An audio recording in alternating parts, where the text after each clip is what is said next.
તો છોટાઉદેપુર જિલ્લાના નસવાડી તાલુકામાં વરસાદ વરસ્યો। નસવાડી અને આસપાસના ગ્રામ્ય વિસ્તારમાં ધોધમાર વરસાદ વરસતા ખેડૂતો ખુશ જોવા મળ્યા। શહેરી વિસ્તારમાં પણ વરસાદી માહોલ જામ્યો છે, જેના કારણે સ્થાનિકો પણ ખુશ છે। વાતાવરણમાં ઠંડક પ્રસરી જવાથી ગરમીનું પ્રમાણ ઓછું થઈ ગયું છે।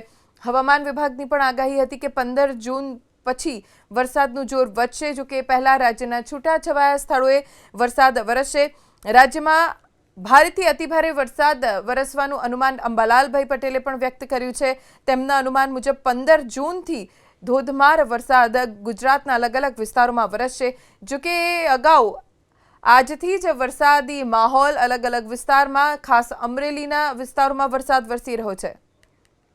તો સંઘ પ્રદેશ દાદરા અને નગર હવેલીમાં વરસાદ, સેલવાસ અને આસપાસના વિસ્તારોમાં વરસાદના કારણે રસ્તાઓ પાણી થઈ ગયા। હવામાન વિભાગની આગાહી મુજબ જ રાજ્યના અલગ અલગ વિસ્તારોમાં વરસાદ વરસી રહ્યો છે।